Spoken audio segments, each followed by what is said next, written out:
You're listening to America's Web Radio on the AmericasBroadcastNetwork.com. Thank you for listening. This is Professor Robert D'Agostino with Do Facts Matter. And today we have a guest. He's a guest, Matthew Nielson. He's from Nielson, He's a student at John Marshall Law School, and he's a little bit older than most of the students because he has more experience in the real world.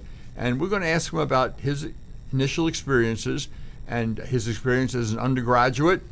We hear a lot about the cancel culture. We hear a lot about people not being able to not feeling they're able to express certain opinions. And we're going to go and talk to Matthew about some of this. Matthew, tell us a little about your background. Well, I enlisted in the Army when I was 17. I joined the National Guard first, and then I went active duty Army in 2004. And shortly I went to Fort Hood was my duty station. I ended up getting injured, and the Army decided to medically retire me. So from there, I moved up to New Mexico and opened up a martial arts school with my instructor, and decided it would be a good idea to run as a Republican in the bluest district in New Mexico. So that was fun. And after that, 2013, moved back to my home city, Las Vegas, where I grew up. Hey, Matt, what did you run for in New Mexico? I ran for the state legislature in New Mexico's 42nd district in Taos against Bobby Gonzalez. Well, I noticed that New Mexico did elect a Republican congressman from the one of the two districts. Well, they have a tendency to do that from time to time. The southern part of New Mexico is actually, believe it or not, a little bit more to the right than the north. For instance, you look at when I ran for office same year Susana Martinez ran for governor, and she's from Doña County right there in the south, and that's more. They're more leaning that way. Like Janice Rogers Jones was from that district. So it's more. Oh, sorry. Okay, now, when did you decide to go to law school? Well, I decided early on. I had an experience with my own divorce case, and decided that it would be a good idea to learn the law. That way, I could help others that were in that particular situation, and I had a good time of it. So. Yeah, I'm sure you did. Okay, let's go to your entrance to Atlanta's John Marshall Law School, and you initially they had some seminars, some introductory seminars. Tell us about what you experienced there. Well, these seminars are billed as professionalism. This is what you need to be a good attorney. However, by the very title, at least of the first one, what's the lawyer's role in advancing social justice, what the topic's going to be. I had a question before you go into the details. Did they ever define social justice for you? No, there's never really a strict definition of social justice. It's just more platitudes. For example, this really went into why we need to have a no cash bail nationwide. So social justice is no cash bail for criminals or people arrested for crimes. That is one of the aspects of their definition. Okay, keep going. So I know where we're going with this, and we get the professor teaching a class. He plays an audio link of somebody allegedly in jail that was sent to him by the Bail Project, and this guy talks about how he is in jail, has his fiance and 5 kids relying on him, but he can't pay his bail. And so my simple question was, what is he charged with? Because it seems to be a valid point. If the gentleman was picked up on a bench warrant for not showing up to court for a parking ticket, then he doesn't have a criminal background. I'm okay with giving him community service that can't afford bail. I can see that point. However, if he was picked up on a domestic call standing over his fiance's body with a knife dripping blood, we might not want to lower his bail. or even give it to them. So, however, that is the point when I started be put under scrutiny and become basically eviscerated by the rest of the class. So what was the answer to your question, what was he in jail for? I never received an answer. The only answer that I got was from the rest of the class in the form of attacks, which I'm okay with. I'm used to that kind of thing. Right. And what did they attack you for? Well, because I asked, what is a gentleman charged with? Which seems to be a plausible question, specifically in law school. I am now a Nazi, a racist, a white supremacist. I hate black people. I don't want prisoners to have health care. And it just was a simple question of what is he charged with? Because obviously for certain offenses, you're not given a bail. And so it's a very important question to ask, I thought. Or you can get a high bail. Yes. What about the fellow who started a number of fires? He got out, no bail, and he started another fire. An arsonist, so a serial arsonist, and he's out there. Not to mention in New York, the person let out, no bail, assault charges, and he went and I think he may have murdered somebody the next time he was out. But anyway, there's a whole bunch of those kinds of stories. But there's certainly a whole movement. Our apparent Vice President-elect, Kamala Harris, was very active in this no bail movement, wasn't she? Absolutely. Yeah. Okay, well, tell us more about what else you experienced. Let me go back a little bit a while. You graduated as an undergraduate, I think you mentioned to me, in 2018, right? That's correct. Okay. As an undergraduate, and what school were you at? Well, I finished my bachelor's degree online, okay, actually, and went and finished half of my master's degree at the same institution. I was on campus for my associates. Okay. When you were on campus, did you feel that the students were willing to express their opinions in classes if they didn't agree with the professor? More or less. We had pretty unbiased professors. I mean, you knew where they stood, but nobody got penalized or pointed out or highlighted via Socratic method because they might have a different point of view than the professor. Okay, now you're at John Marshall Law School, and you've got a couple of experiences with a couple of professors, including the one who taught that seminar in social justice, undefined. I always like to ask someone I'm for social justice. I said, well, tell me what that is. Everybody be treated equally. Equally in what way? And then you go to well, they all have the same results in life. They all have, and how are you going to ensure that? So you get them, you got a whole bunch of questions, you go down the line, and I always end up with our social justice warriors, our student social justice warriors, with saying, I don't think I'm for social justice. So I'm already, I guess I'm marked for extinction at the school. Then I'm old, so what the hell, I would say. So they can cancel me, so what? At my age, I'm already half canceled anyway, or 4/5 canceled anyway. So, okay, then you go to classrooms, and you've got a class, you got a constitutional law class, in fact. Not yet. Next year.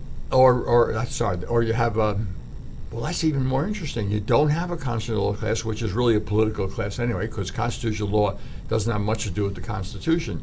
It's really, the Constitution has been pretty well gutted. Woodrow Wilson was contemptuous of the Constitution, and the whole progressive movement's always been contemptuous. And by the way, for the audience, I will be writing an article about that, and it centers on Ruth Bader Ginsburg and her attempts to subvert the Constitution. Brilliant lady, absolutely brilliant lady. That's made her more dangerous, and influential, unfortunately.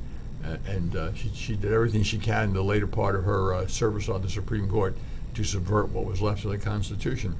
But let's go back to your course. So you don't have a constitutional law class, so you have essentially law classes dealing with different aspects of the law. And what did you experience there? Any of those classes? Did you experience a little propagandizing? Just a little bit, yes, sir. One of my classes, we were discussing a case, Ashcroft v. Iqbal, and Tell us what that case is about, so the listeners can know. well, essentially, it's just where it was after 9/11, and you had a Pakistani citizen got arrested so that they could investigate. And he ended up filing up to the Supreme Court claiming he had constitutional rights to not be in that situation. And the court said, well, you need to have a higher level of pleading, to get rid of their immunity. And then you had Ashcroft and Mueller.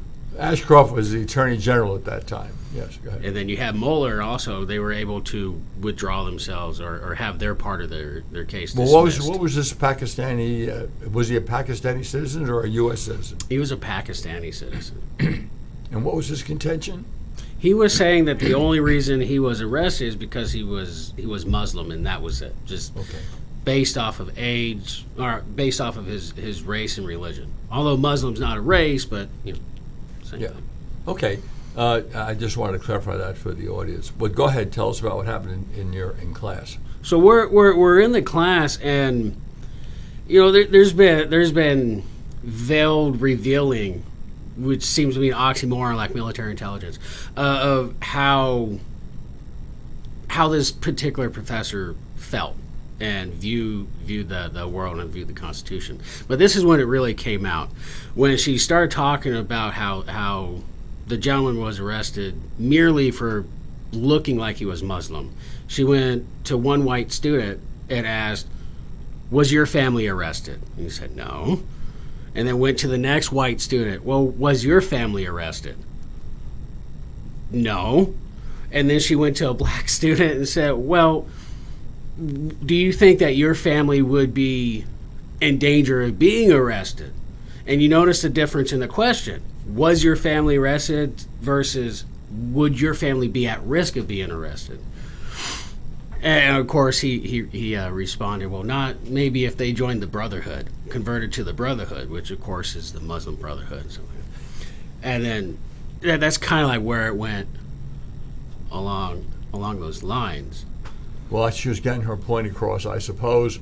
And that particular professor is actually a very good professor, but she is radical left, that's for sure. Okay, we're up against a hard break. We'll be back after the break. If your health insurance premium is more than your mortgage, Ellen Deal with Ideal Solutions is here to help.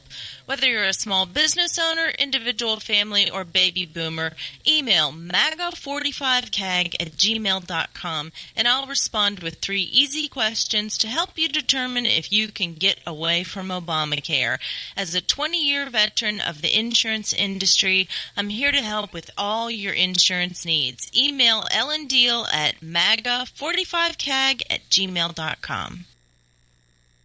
Whether cruising the strip in a 57 Chevy or taking the family on a vacation in a 71 Oldsmobile Vista Cruiser, you need to tune in to Classic Cars with Steve Ronaldo and Jim Weber every Saturday from 8 to 9 a.m. on americaswebradio.com.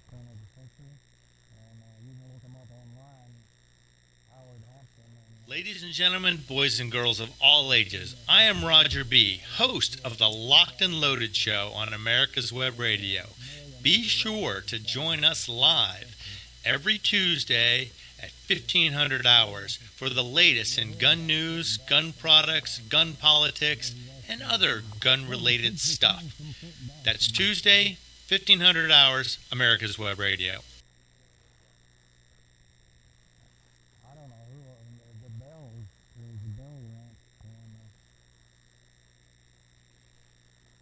If you live to serve and want to make an even bigger difference, consider joining the U.S. Army. With training in fields like medical care, linguistics, and engineering, an Army career can amplify your efforts with humanitarian opportunities all over the world.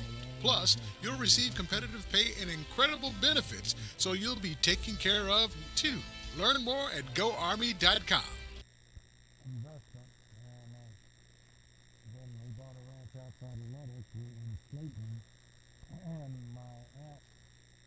Perhaps you are struggling to cope with the disease of addiction. If not, you probably know a family member or friend that needs help in battling the cravings and the personal and professional damage done by the effects of drugs or alcohol. Get a pen and paper and be ready to write down the following. These are the issues that the trained staff at the Atlanta Healing Center address and treat every day. Their doctors and counselors with over 40 years of practice in the field of addiction can treat the suffering individual in a thoughtful, compassionate, and experienced manner and guide him or her along the path to recovery. So call 770-696-9862 and speak to a knowledgeable staff member about how you or your loved one can be helped to enjoy a better and healthier life. More information is also available on the website at www.atlantahealingcenter.com.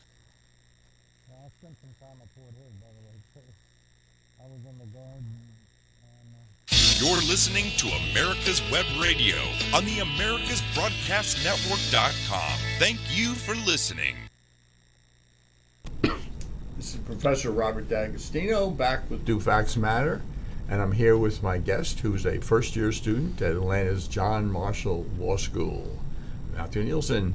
Matt, what about the students? Now, of course, this semester we've been doing internet classes using Zoom, so it's really hard to get a real feel about what a lot of students really think. Do you get the impression that the students are very left-wing or right-wing or just plain, let's say, reluctant to express their views, particularly if they're right of center? I think it's a mixture of all three. The ones that are far over on the left and embrace completely in the blanket of the woke culture are very much prolific with getting out their message. And then you have people like me who I will debate your point. I will discuss it with you, and it doesn't bother me, who knows. And then there's a much more, I think, vast majority of students who just are in there just trying to get by, are more middle to right of center, that just do not want to be put on that radar, and because they don't want to be ousted, for lack of a better word, and put on the radar of the professors or the rest of the class. So in other words, a conservative student would be afraid of being outed as a conservative, not outed as a criminal, but outed as a conservative. Yeah, that's my impression of it.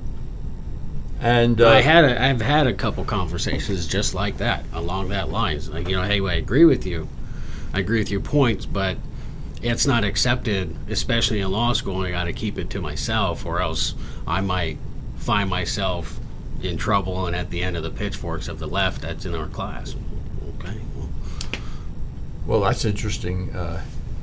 You think in law school, particularly in law school, that people would hone their debating skills, hone their skills to put their position across.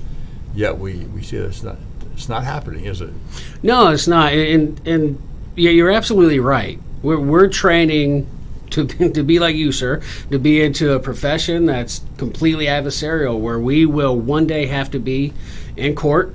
More likely than not, and I'm sure there's fields of law where people aren't going to go to court, but most of us will be in court, and we'll have to argue in favor of a client whether we agree with him or not to the best of our ability, and be passionate in court, and be very passionate against opposing counsel, and be able to go have a beer later, and just, well, that was a fun day, but for whatever reason, jumping over that gap of, well, we're all woke now, and the Constitution is old and outdated, and it's just really not important. We're just learning it so that we know how to manipulate the laws rather than try to stick to what it says.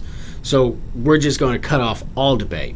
And if you disagree with me, then you need to be shunned and canceled, instead of trying to meet halfway. And even if I don't convince you, you don't convince me, at least be able to discuss it in a civilized manner. I mean, we're studying law. This is the time when we should be able to meet and have civil discourse, but that's just not a priority. Well, it's kind of interesting that 2 points that you made, which are interesting, that there's an attitude that the Constitution is old and outdated. And of course, that's exactly the position taken by Woodrow Wilson and exactly the position taken by the progressive movement. They absolutely believe the Constitution's in the way of creating their definition of a utopia.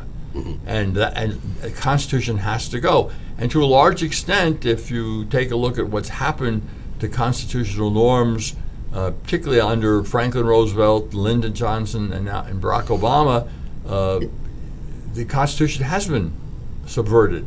And I mentioned earlier in the program that Ruth Bader Ginsburg was a more recent person helping to subvert the Constitution, because I feel it's in the way of creating this utopia that should be run by a vanguard of, as Lenin would put it, a vanguard of experts. We want a country run by experts, and so they don't believe in democracy. No, heck no. I mean, please. The what's Congress's main function? Is supply the money for the bureaucrats. But they certainly believe in legislation by judges. And look what happened in Pennsylvania. Mm-hmm. There's legislative rules, laws about elections, election day, election voting, and when it can happen. And the Secretary of State of Pennsylvania, a Democrat, decided he didn't like those. It would limit his ability, or the Democrats' ability, to cast fraudulent votes.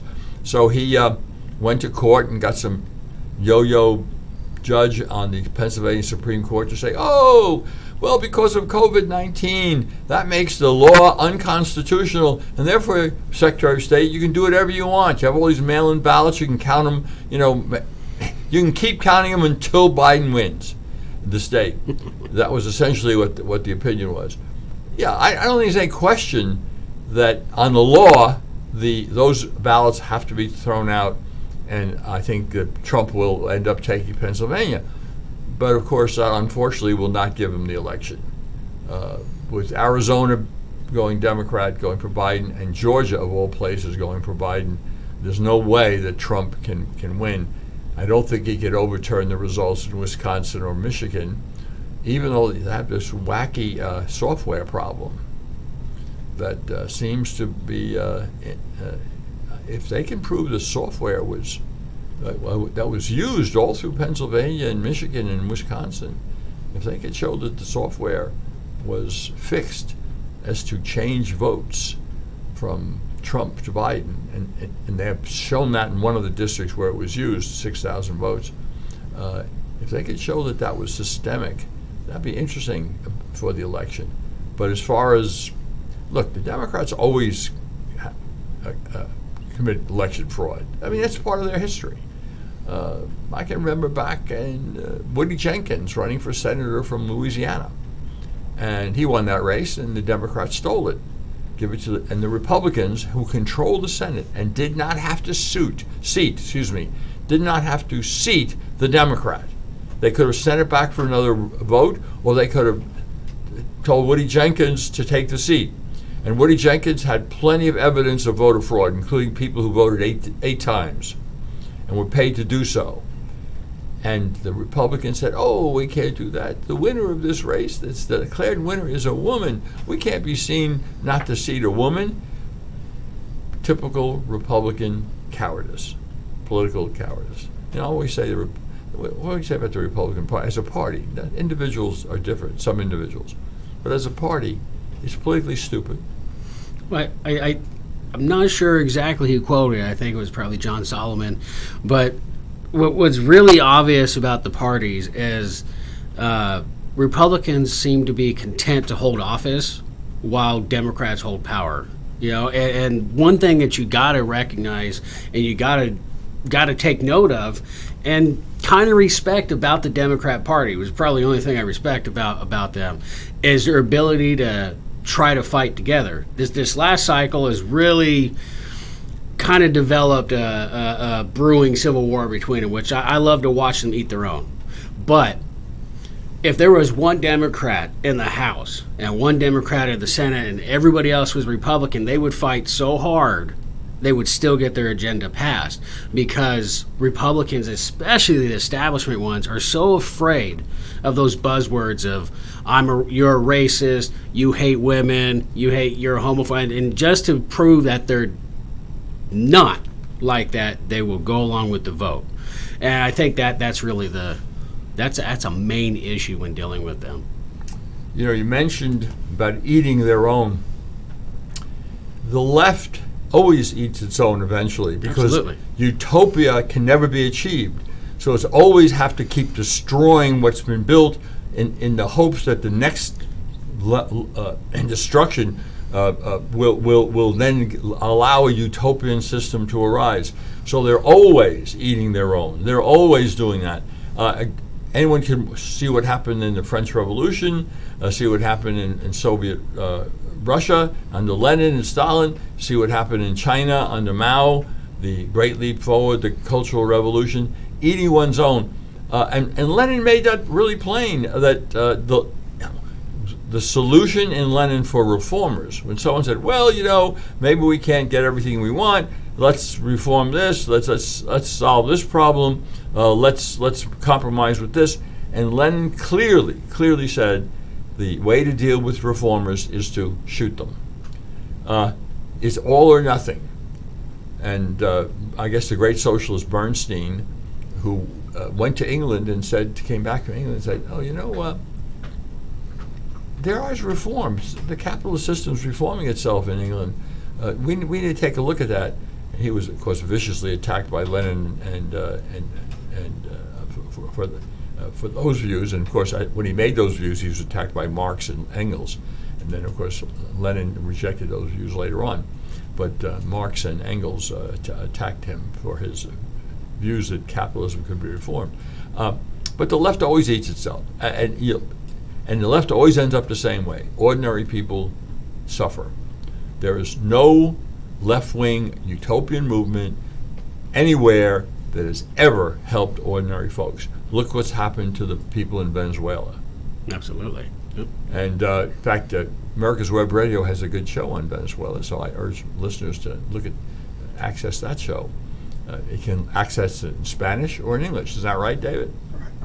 Okay. First hour is in English, and the second hour in Spanish. And what day is that?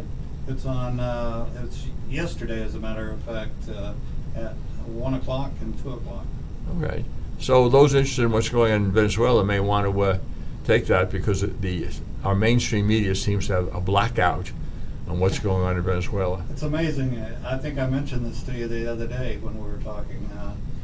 Venezuela right now is under an oil crisis, and they're destroying the Caribbean. They have a leak in a pipeline that they can't fix, and it's offshore, and it's just keeps pumping out oil. Well, the good news is that Venezuela has no more oil revenues, and of course the bad news is the oil is leaking into the Gulf of Mexico, not the Gulf of Mexico, the Pacific Ocean, and that but there is a little good news, and that is there are bacteria that eat oil. It just takes them a while. Yeah. So it's going to take them a while. Right. I mean. But you haven't heard a word about this on any major news source. No, there's a little bit of it on the internet if you look it up. Actually, when you mentioned it to me a couple of weeks ago, I did look it up, and there's a little blur, but it's not much. No. Not much on the internet. So they are, they wouldn't want to criticize a communist country. Yes, I said, well, yeah. Well, actually, communism is the end of socialism. You got to go through a capitalist phase, socialist phase, and end up in communist phase. And when everybody's completely equal. Kamala Harris is already there. If you look at one of her ads about everybody having equal outcomes, that's communism. Well, see, that's exactly right. The Constitution provides everybody have an equal opportunity, but we're not guaranteed an equal outcome. And when the video you're talking about, that was also passed around amongst the students in my class, equality versus equity. And the thing when it comes to socialism and communism is you can't make everybody equal. The only way to do it is to take from you. So you can't make everybody rich, but you can make everybody poor. If my brother is 6'7", you can't make me 6'7". I'm 6 feet. So how would we be the same height? You got to cut him off at the knees. So that socialism is the intersection of the incompetent and the incapable, and it's nothing but the waiting room for communism. It goes straight to it. You're basically there. Eventually, that is the end result, and then the process. That's the end result of your Tytler cycle. I'm glad you mentioned that this was circulated around the student body. What was the reaction of the students? I mean, what do you think they felt about this? If you could gauge it, I know it's hard because you're on the internet, Zoom. Well, the ones that spoke up about it were all for it. Yes, equity, equity, equity. We don't want equality. We want equity. And everybody else just kind of looked the other way.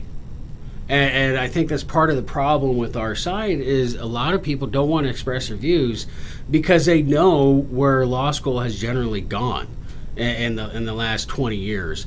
And now, for instance, going all the way to what you were talking about, going back to the thing in Pennsylvania. You and I know about this. Your listeners probably know about it, but there's people that are likely on the left that listen to this that will probably try to email you or try to mess with you in that respect. The part of it that was unconstitutional, and one of my passions is wanting to fight judicial activism, is Article 4 of the Constitution guarantees a Republican form of government, and that's where you get your three branches of government, and that's where you get your federalism.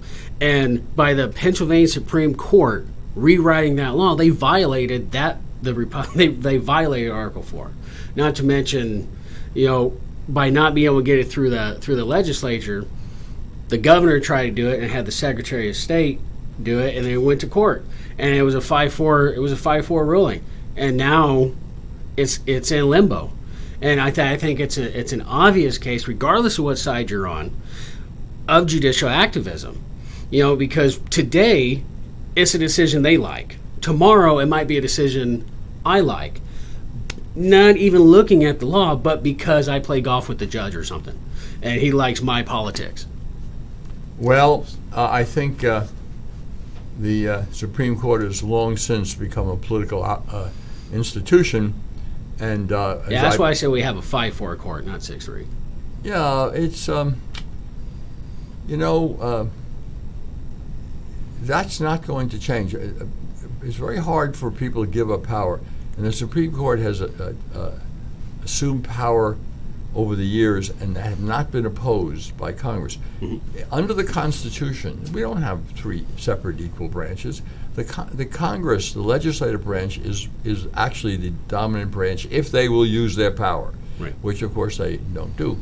So now we've got the two important legislative branches of the government are the courts, particularly the federal court, Supreme Court, and the executive with their rulemaking authority, which the Supreme Court Chevron case allowed them to have essentially unlimited rulemaking authority. If the Congress says be nice to little fishies, then the executive branch promulgates regulations that says the farmers can't have water for their crops, but a subspecies of a smelt in California can have all the water they want. And it's not even a separate species, a subspecies. So, which I think Trump pointed out more or less that in a talk. So that I don't think can be reversed. In fact of the matter is, to tell you the truth, I don't believe the American people would tolerate a return to constitutional government. I'm curious, the people that said equality, equality, equality, have they ever worked? One thing that I noticed, I'm 37 next week. I got lost on my way to law school. I had other things to do, and I'm finally here. The vast majority of my class seem to be on that K to JD pipeline. From kindergarten to undergrad, now they're getting their JD and have no life experience. I know on a personal level, I would be terrified if I was being charged by the government for a very serious crime and my attorney was 23 and didn't have the life experience. I'm not saying it's not the person wouldn't be capable, but the vast majority, no, they haven't done anything other than a minimum wage job, and they want their say in economic policy because, well, I know better because my one professor told me this. It's just it boggles the mind.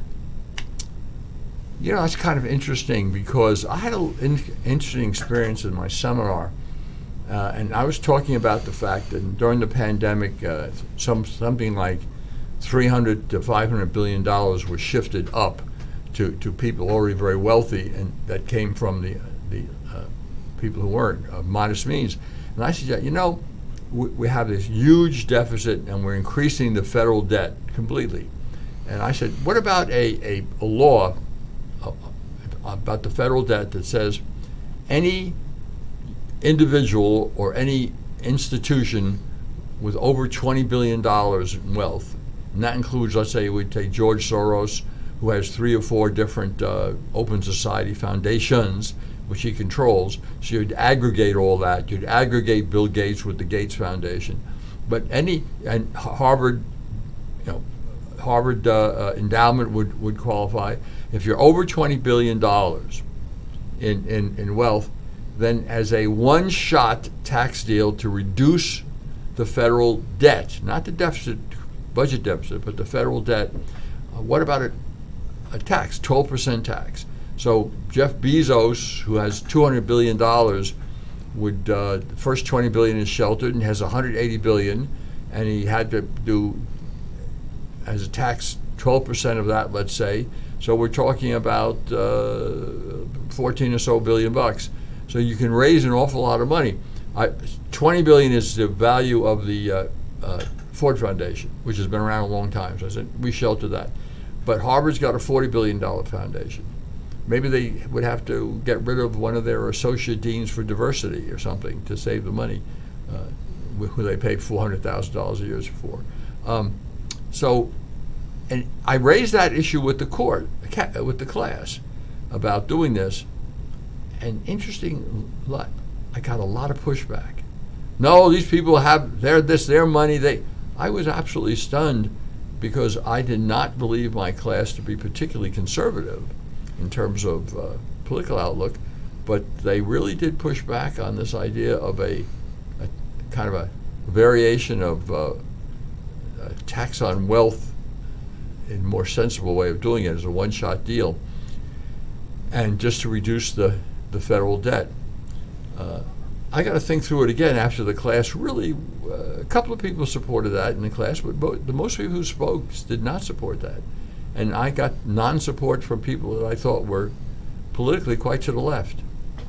So maybe they felt easier about speaking their mind in my class than they would have other classes, because number one, they know I'm a conservative. After I served in the Reagan administration, it's in my bio. 2, they also know that I have a tendency to treat people the same, whether they're male or female, black or white, and I'm just as likely to insult a black student as a white student. And by the way, I must say the African American students, the black students. And by the way, I once had a survey, do you want to be called black or African American? And it was always split down the middle, by the way. Then I looked at Pew. Pew had a survey of this, the Pew Foundation, which is very good on attitudes. They really do great surveys. And they found out that about as many people said black as said African American. So who knows? I don't know, what the PC term is now, but let's say I had a lot of black students in my class, and I think that my experience with a lot of my black students is they don't like to be pandered to, and if you hold them to a high standard, hold all students to the same standard, and they appreciate that. Yeah, I couldn't agree more. I mean, it goes back to the just take an example where like you can't have voter ID because 1 in 4 blacks don't have an ID, and it, to me, is just inherently racist on its face and all the way to the core. How could you say that? I ask my black friends, how many black people do you know, and how many of them? Well, my whole family's black. Okay, well, how many in your family don't have an ID? I mean, you see that the wannabe pandering nonsense in order to just try to get their agenda across, and then they'll come back in 4 years asking for the vote again. And Well, of course, Georgia is very easy to get an ID. You don't have to have a driver's license. Getting an ID with photo ID is extremely easy in Georgia and is in a lot of other states. So that's not a big burden. But it does put a burden on those who want to, let's say, commit fraud. I was talking to that's interesting. I was talking to a student yesterday in my class, in seminar class, and we were talking about briefly about this mail-in ballots. And he said, my mother got 3 ballots in the mail, and she doesn't even live here. I said, what? He said, she doesn't live in this state, but there were 3 ballots addressed to her name that came to my apartment. 3. And I said, well, how many ballots did you get? I didn't get any. I said, you think they may know you're a Republican? I said, they might. And so I mean, this idea that of course there's widespread fraud. That's not the issue. The question is, can you prove the fraud was sufficient enough or widespread enough to change the election results? That's the issue, not that there's fraud. Of course there's fraud. Democrats always have fraud. I think I started to tell you, Woody Jenkins in Louisiana, he got his Senate seat stolen from him. Russo, I think it was in Washington State, got the governorship stolen from him. Norm Coleman has a Senate race in Minnesota, has a Senate race stolen from him by Al Franken when he was initially elected. And Democrats did it, and they were not shy about how they did it. No, they're never shy about it, and it's always painfully obvious. But the thing that I see, especially in this cycle, is it's not your colloquial, a dead guy here voted, this guy voted there. I mean, I got a mail-in ballot here in Georgia, and I'm registered to vote in Texas. I'm only here for school. How did I get a mail-in ballot? It's an amazing thing. But there's no evidence of fraud. When just 4 years ago, New York Times did an article about how mail-in ballots are so easily fraudulent, and when they go into these third world countries to investigate their elections, they look at certain things like mail-in ballot, dead people voting, same thing we see and we look for all the time. And now it's just so much in your face, but it's like the schoolyard bully going, what are you going to do about it? Exactly. What are you going to do about it? I once had a dean of law school I taught at who let's say, tell the whopper of a lie about something, and I kind of confronted him, and I said, look, Dean, what did you, that's not what you said. So the dean says to me, D'Agostino, I never pronounced my name right. D'Agostino, what did I say? And I told him what he said, and he said, is that what I said? I said, that's what you said, Dean. He said, well, I'll tell you what. Here's what you can do about it. What are you going to do about it? And the answer is, what's your option? Exactly. There's always got to be a remedy. They tell you in law school, well, there may be a harm, but what's the remedy? And there's a real interesting question. Let's say you prove you have 100,000, 200,000, 300,000 mail-in ballots are fraudulent, but you don't know. Can you prove which ones were for Biden? You can assume they were all for Biden, but can you prove it? Yeah, it's the hairy hand case all over again. Right. How do we value it? Yeah, exactly. Yeah. So I know some of the people on the radio are real pundits are real into this recounts, and Rudy Giuliani, who I know, by the way, I worked under Rudy Giuliani when I was in the Justice Department, and great guy, terrific guy, very bright. And he knows that this election was stolen from Trump, and he gets real excited about the various types of fraud that were committed. But how are you going to overturn the election, especially since Arizona and Georgia look like they're in Biden's column? Arizona is called for Biden, and Georgia will be called for Biden after the recount. Georgia's pretty careful about counting votes, so I don't see overturning the election in Georgia. What do the students think? Go back to the students. The students, are they those who believe that this election can be overturned? Those who want it to be overturned? Yeah, I don't have a good beat on them anymore. We were in our group chat, and I was summarily dismissed.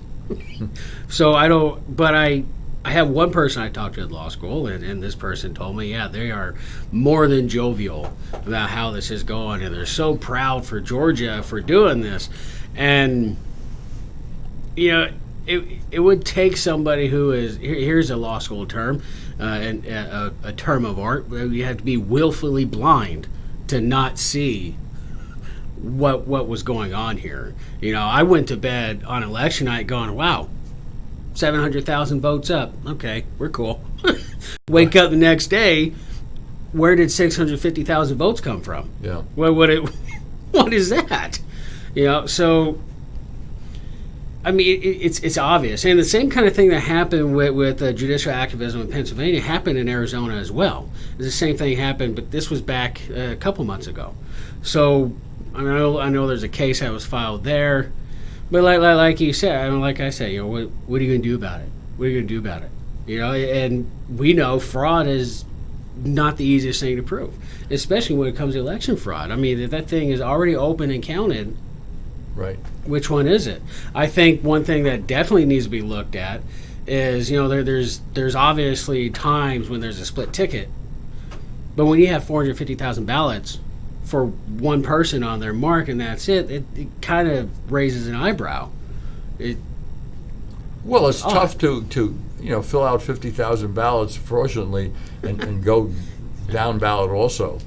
You know, what about that poll watcher who said she was seeing people, it was a big van, Biden van, and they were Biden workers were leaning against the van filling out ballots with Biden's name. See, and that in itself, I think that goes back to the standard way that they cheat, and it's almost anecdotal at this point. I think what's much more important to look at, there's an MIT professor, you find he's got his videos on YouTube, he's a computer science guy. He bought the exact voting machine. This was a couple years ago, and he said in 7 minutes I hacked it, and now it will switch ballots over, it will delete ballots for whatever candidate I want, and it's on YouTube as of last night. Who knows, it's still there.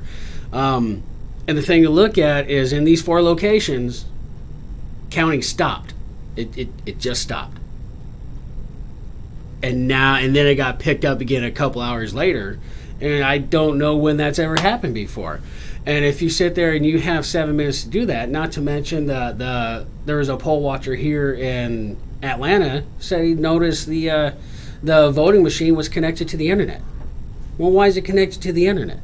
You know, it's just a lot of it just doesn't pass the smell test, to put it differently. Yeah, what people don't realize is the Democrats really have unlimited money. The billionaires. We did on one of the projects in my seminar. It's kind of a simple project to, you know, research the top 12 billionaires, American billionaires, and how they made their wealth. Nothing about politics. But if you look at that list of the top 12, there's definitely one Republican on it, and there might be a second one. They're all Democrats. And because the money being made today is not by producing things, but it's by technology. Sure, they produce the software and that sort of stuff, but it's not producing things. It's not drilling for oil or finding iron ore to make things. So the tech billionaires, and you combine them on Wall Street with the billionaires who have made their money by manipulating paper, notational billionaires, the hedge fund managers, the speculators, all the speculators, the people who just sit on their stocks and manipulate their stock values. And they're all Democrats. So the non-productive segments of society are overwhelmingly Democrat. And I'm not saying that the tech people are non-productive. A lot of what they do is non-productive, but they're maybe one of the areas where there's some productive members of society who are Democrats. But overwhelmingly, those who live off the taxpayer, those who don't produce anything, Hollywood stars. We could do without motion pictures, but they're all Democrats because they don't do it. They live off other people's wealth. They attract other people's wealth. So and they're overwhelmingly Democrat. So the Democrats, as someone said, Democrats are a high-low coalition. People with wealth, people who are affluent, and people who don't have any. welfare recipients. In other words, the wealthy folks and their servants. And one of the interesting things to look at is I looked at the 10 wealthiest members of, the 10 wealthiest congressional districts, House districts. Up until this election, I don't know if that's changed, all 10 were represented by Democrats. Now, I think that after this election, one of them will be represented by a Republican. I think a Republican narrowly won that district. But at least 9 after this election, and right now in the current Congress, 10 out of 10. And people are just, what? No, that's not possible. The billionaires, they're all for Trump. No. Trump got less. Democrats outraised, and it's all public record. You don't have to believe me. This is public records. That's election reform, starting with the Nixon administration. The Democrats wanted all this stuff public. And the billionaires, if you take a look at them, it's over 2-1 in favor of Biden. Over 2-1, way over 2-1. Well, see, and this is how you fix that. See, you got these the billionaires. It doesn't matter how much you tax them. You can tax them 99%, and Zuckerberg is still living on 700 acres in Hawaii. He's not in the hazard class. And your low-income voter who doesn't pay taxes, they're not in the hazard class as far as taxation goes. It's always on the back of the people who are in the middle class. So, and then you hear this thing. I'm old enough to remember when nobody below $250,000 will be taxed. Now it's $400,000, and it'll just increase. Well, that's all well and good for people like The Rock or for like Zuckerberg or Bezos. Well, I'm only going to be taxed on that much and I'm good. But they want this progressive tax, and this is how you solve that. We say, okay, we will have this, we will go with 30% tax up to $1 million. But at $1 million, every million extra is 1% compounded all the way up to 100 million. And I bet you that these liberal billionaires who are so woke and want to put their money into these places, who are actually conservative on tax day when they're talking to their accountant, they would change their tune. Well, that's probably true. One of the things I have to point out to students when they say, the Trump tax cuts, they benefited the wealthy. Well, actually, they benefited mostly the middle class and lower classes. But the answer is they didn't benefit a lot of wealthy folks, especially if they were in high tax states like New York and Connecticut and New Jersey. What the Trump tax cut did was eliminate the tax write-off over $10,000 from state taxes. So these people who were paying $100,000 in state taxes now had to only write off $10,000. So they got a tax increase. So a lot of these people got a tax increase, and that's one. And of course, that's another reason for them all to be for Biden, because he will reverse that, and they will be able to write off their taxes. So in other words, the less wealthy states have been supporting the wealthier states. See, and then you have going back to your question about how many students are my age or how many have ever had life experience. This has convinced them that yes, we need to have the rich pay their fair share and all that other crap. Undefined. Fair share is always undefined. That's always a good idea until the president goes to NATO and says, hey, we're not going to do anything until you fork up your money. Then we don't want people to pay their fair share, right? But these people, I've worked before getting to law school. I've never received a paycheck from somebody who's homeless. I've only worked for people with more money than me. So if I sit there and increase their taxes, the people who have the money to hire, then how do I get a job? It's very simple. It's like when they raised the minimum wage up in Seattle, and you had mass layoffs. Why? Because it took the business owner more money to keep people on board. And this was pushed by the people in Silicon Valley who made the same machines that are operating people-less, worker-less KFCs in Tokyo. You can go in a KFC in Tokyo and never see anybody. The robot will make it, bring it to you, pay the robot. That's where this whole thing is at. And people talk about, the scamdemic here where the billionaires are making so much money. Well, if I'm locked into my house where can I buy my stuff? I can't go to mom and pop stores. I can't go to Walmart, but I can go on Amazon. So how are you complaining that you've made more money, Mr. Bezos, when you're the only one I can shop from? Oh, they made a lot more money, that's for sure. I mean, yes. It's common sense, which is just completely void in everyday life anymore. Well, that's my rationale for saying we need to have a tax to decrease the federal debt.